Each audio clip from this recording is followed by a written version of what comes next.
දන්නා ලෝකයේ දැවැන්ත චරිතයක් බිල් ගේට්ස් right එයා කියලා දෙනවා people who waste their 20s will help themselves during their 30s. ඒ කියන්නේ අවුරුදු 20 ගණන් නිරපරාධය ගෙවා දැමුවොත් අපට අවුරුදු 30 ගණන් කියන්නේ පසුතැවෙන හේතුවක් වෙනවා.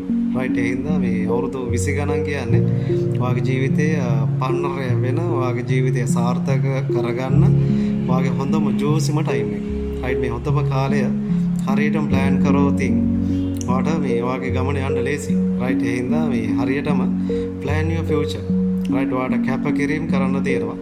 කැපවීම කරන්න තියෙනවා. ඒකත් එක්ක ගොඩ නැගෙන ජීවිතයක් තමයි ඔයාට තියෙන්නේ. ඉතින් ඒකේ ඔයා දැනගත යුතු පොයින්ට්ස් කීපයක් තියෙනවා. ඒ කාරණා ටිකක් අපි කතා කරොත් එහෙම මේ important things තියෙනවා. right ඔයාට වැදගත් දේවල් තියෙනවා. ඒ වගේම not important things තියෙනවා. වැදගත් නොවන සාධක කාරණා හේතු තියෙනවා.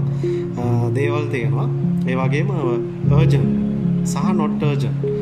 ඔයාට හදිසි වෙන්න ඕන දේවල් තියෙනවා. හදිසි වෙන්න ඕන නැති දේවල් තියෙනවා. right ඒවා හරියටම plan කරද්දි ඔයාට ලේසි. අපි මුලින්ම කතා කරන මේ not important. ඒ කියන්නේ not important ඔයාට කිසිම වැදගත්කමක් නැහැ.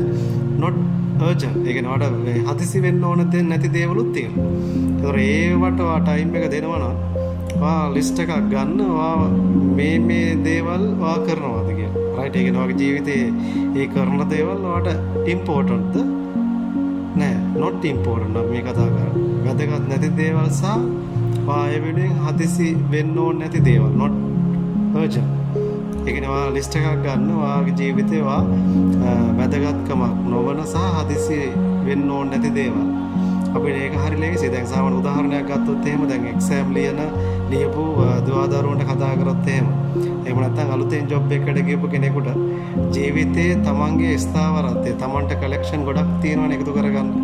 ඒ අතරේ මූලිකත්වය දුන්නොත් සාමාන්‍ය අපි කතා කරන FAS කියන එක අපි කමෙන්ට් දෙන්න පුළුවන් ආන්සර් එකක්. උදාහරණයක් විභාග ලියපු දරුවෙක්ට FA එක කියන එක ඇත්තටම වැදගත්කමක් නැහැ. not important not urgent. ඔයාට ඒ වෙනුවෙන් හදිසි වෙන්න ඕනෙත් නැහැ. ඔයා වෙනුවෙන් ඔයාගේ ශ්‍රමය, ඔයාගේ කාලය, ඔයාගේ අම්මගේ තාත්තගේ මූල්‍යනේ ඔයා වැය කරන්නේ. ඒ දේවල් ස්පෙන්ඩ් කරනවා කියන්නේ ඇත්තටම ඔයා අසාර්ථක කෙනෙක්. වැඩි ප්‍රසතයක් ගත්තොත් ජීවිතේ කඩා වැටුණොත් ජීවිතේ වට්ටගත්ත ජීවිතේ එපා වුණු පිරිසක් ඒ අතරින්. ඒකි කිසිම වැදගත්කමක් නැති සහ හදිසි වෙන්න ඕන නැති දේවල් වෙනුවෙන් වාගේ කාලය ශ්‍රමය වාගේ මූල්‍ය වැය කරනවා නම් ඒක වාට කරගන්න ඩැමේජ් එක. right ඒ හින්දා වා බලන්න වාගේ ලයිෆ් එකේ මේ not important and not urgent things මොනවාද වා ඒවා කරනවා නම් ඒවා කරන්න එපා. right ඊට පස්සේ අපි කතා කරනවා not important වගේම urgent things. right මේ කිසි වැදගත්කමක් නැහැ. හැබැයි ඔයා ඒ දේවල් වලට හදිසි වෙනවා. දැන් උදාහරණයක් ජොබ් එකක් කරන කෙනෙක්ට අපිට උදාහරණයක් දෙන්න පුළුවන්. එයා අලුතෙන් ජොබ් එකක් කරනවා. ඇවිල්ලා පොඩි ටයිම් එකක් වෙන්නේ. එයා මොන හරි හේතුවකට එක්ස්කියුස් රික්වෙස්ට් කරනවා. ඒක මොන හරි ෆන්ක්ෂන් එකක නිමාඩුවක්. ඒ කියන්නේ පර්සනල් මොන හරි එක්ස්කියුස් එකකට. නමුත් ඔය එහෙම හදිසි වෙලා ඒ ගන්න තීරණයට ඒ දෙන මූලිකත්වයේ කිසිම වැදගත්කමක් නැහැ. ඇයි? ඔයාට මූලිකත්වයේ වැදගත්කම තියෙන්නේ ඔයාට අලුතෙන් ලැබුණ ජොබ් එක. එතනින් ඔයාට හම්බෙන්න තියෙන ඔපචුනිටිස්, ඔයාට හම්බෙන්න තියෙන වැලිඩේෂන්, ඔයාගෙන කම්පැනි එක බලාපොරොත්තු දේවල් ඔයාගෙන් ලැබුණ නැති වුණාම ඔයාට තියෙන මේ බැරියල් එකක් තමයි ඔයා ඕපන් කරගන්නේ. right ඒ හින්දා මේ ඔයා බලන්න ඔයාගේ ජීවිතේ ඔයාට ඉම්පෝටන්ට් නොවන දෙයක් වෙනුවෙන් අර්ජන්ට් වෙනවා, හදිසි වෙනවා නේ? අර්ජන්ට් කේස් වලට යනවා නම් එතන පොඩි ප්‍රශ්නයක් තියෙනවා. right ඒ හින්දා හදිසි වෙන්න බලන්න එපා. ඒ වගේ දේවල් වලට ඒවා පුළුවන් තරම් අවම කරගන්න. ඒ වගේම අපි කතා කරනවා මේ තුන්වෙනි කැටගරි එක important things තියෙනවා. ජීවිතේ වැදගත් සාධක තියෙනවා. හැබැයි not urgent. ඒවා එකපාරම අත්විඳින්න ඒවල ප්‍රතිඵල ගන්න යන්න ඕනේ. උදාහරණ ඕන තරම් ඔයාටම ඔයා වෙනුවෙන් ඔයාට කැටගරයිස් කරන්න පුළුවන්. ලිස්ට් එකක් අරන් ලියන්න. ඔයාගේ ජීවිතේ වැදගත් දේවල් තියෙනවා. හැබැයි ඒ වෙනුවෙන් ඔයා දැම්ම හදිසි වෙන්න ඕනේ නැහැ. ඒතර ඔයාට මයින්ඩ් එකට ඔයාගේ ජීවිතේට ඔයාට අදහසක් අයිඩියා එකක් එනවා. මේ වැදගත් දේවල් වෙනුවෙන් මම දැම්ම කැපකිරීම මේ වෙනුවෙන් උනන්දු වීම මේ වෙනුවෙන් හදිසි වීම කළ යුතු නැහැ කියන. ඒක වැදගත් තමයි. හැබැයි ඔයා එකපාරම හදිසි වෙන්න ඕනේ. මොකද ඒකට හේතුවක් තියෙනවා. ඔයාට කලෙක්ෂන් ටිකක් එකතු කරගන්න තියෙනවා. ඔයාගේ ජීවිතේ ස්ථාවරත්වය වෙනුවෙන්. right අපිට උදාහරණයක්